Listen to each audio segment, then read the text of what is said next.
ఆధ్యాత్మిక స్నేహరక్షణ నుండి అందరికీ వందనాలండి. సర్వజనులకు రక్షణార్థమైన మహోన్నతుని విద్య.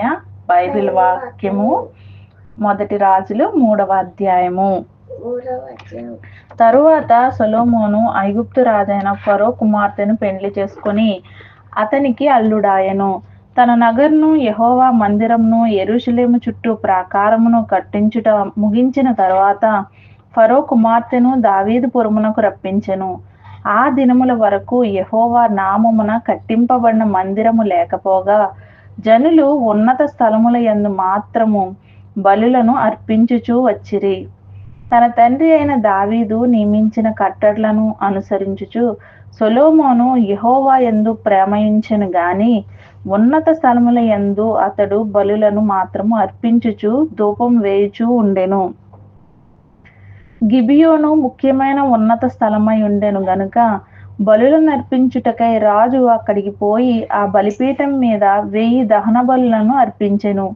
గిబియోనులో యెహోవా రాత్రివేళ స్వప్నమందు సొలొమోనునకు ప్రత్యక్షమై, నేను నీకు దేనినిచ్చుట నీకిష్టమో దానిని అడుగుమని దేవుడు అతనితో సెలవీయగా, సొలొమోను ఇలాగు మనవి చేసెను, నీ దాసుడును నా తండ్రియునైన దావీదు నీ దృష్టికి అనుకూలముగా సత్యమును నీతిని అనుసరించి యథార్థమైన మనసు గలవాడై ప్రవర్తించెను గనుక నీవు అతని ఎడల పరిపూర్ణ కటాక్షం మగుపరచి ఈ దినమున ఉన్నట్లుగా అతని సింహాసనం మీద అతని కుమారుని కూర్చుండబెట్టి అతని యందు మహాకృపను చూపియున్నావు.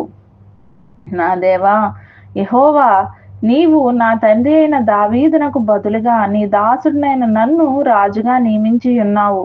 అయితే నేను బాలుడను, కార్యములు జరుపుటకు నాకు బుద్ధి చాలదు.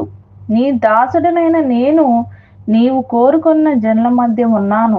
వారు విస్తరించి ఉన్నందున వారిని లెక్కపెట్టుటయు వారి విశాల దేశమును తనిఖీ చేయుటయు అసాధ్యము. ఇంత గొప్పదైన నీ జనమునకు న్యాయము తీర్చగలవాడు ఎవ్వడు? కాబట్టి నేను మంచి చెడ్డలు వివేచించి నీ జనులకు న్యాయం తీర్చునట్లు నీ దాసుడినైన నాకు వివేకము గల హృదయము దయచేయుము. సొలొమోను చేసిన ఈ మనవి ప్రభువునకు అనుకూలమాయెను గనుక దేవుడు అతనికి ఇలాగూ సెలవిచ్చెను, దీర్ఘాయువునైనను ఐశ్వర్యమునైనను నీ శత్రువుల ప్రాణమునైనను అడుగక న్యాయములను జరిగించుటకు వివేకము అనుగ్రహించుమని నీవు అడిగితివి. నీవు ఈలాగున అడిగినందున నీ మనవి ఆలకించుచున్నాను. బుద్ధి వివేకములు గల హృదయము నీకిచ్చుచున్నాను. పూర్వీకుల్లో నీ వంటి వాడు ఒకడును లేడు, ఇక మీదట నీ వంటి వాడొకడును ఉండడు.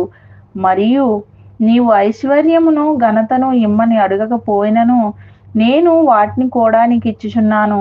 అందువలన నీ దినములన్నిటను రాజుల్లో నీ వంటి వాడొకడైనను ఉండడు.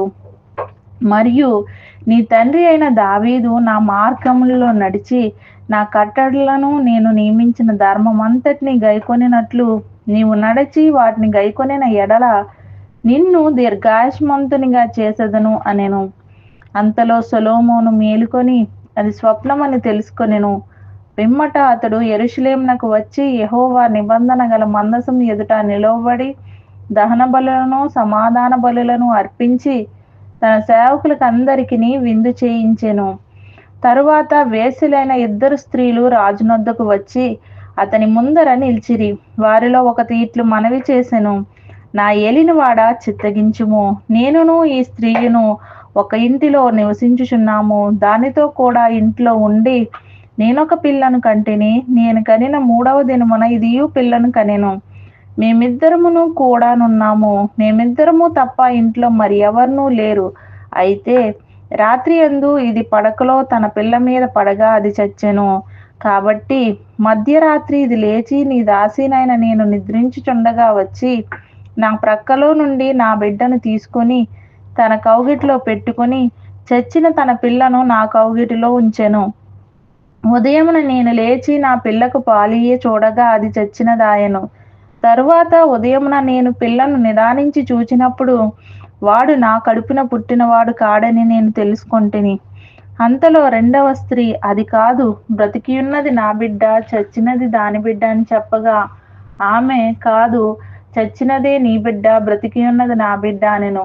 ఈ ప్రకారముగా వారు రాజు సముఖమున మనవి చేయగా, రాజు బ్రతికియున్నది నా బిడ్డ, చచ్చినది నీ బిడ్డ అని ఒకటియు, రెండవది అలాగు కాదు, చచ్చినది నీ బిడ్డ, బ్రతికియున్నది నా బిడ్డ అని చెప్పుచున్నది గనుక కత్తి తెమ్మని ఆజ్ఞ ఇచ్చెను.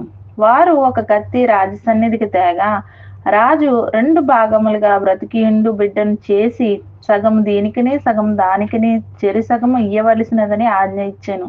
అంతటా బ్రతికియున్న బిడ్డ యొక్క తల్లి తన బిడ్డ విషయమై పేగులు తరుక్కొని పోయినదై రాజునొద్ద నా ఏలినవాడ, బిడ్డను ఎంత మాత్రము చంపక దానికే ఇప్పించమని మనవి చేయగా, ఆ రెండవ స్త్రీ అది నాదైనను దానికైనను కాకుండా చెరిసగము చేయమనెను. అందుకు రాజు బ్రతికి ఉన్న బిడ్డను ఎంత మాత్రము చంపక మొదటి దాని కీయుడి, దాని తల్లి అదే అని తీర్పు తీర్చెను. అంతటా ఇశ్రాయేలీయులందరూ రాజు తీర్చిన తీర్పును గూర్చి విని, న్యాయం విచారించుట యందు రాజు దైవజ్ఞానం నొందినవాడని గ్రహించి అతనికి భయపడిరి. ఈ మాటలు విన్న వారందరినీ దేవుడు దీవించి ఆశీర్వదించునుగాక. ఆమేన్.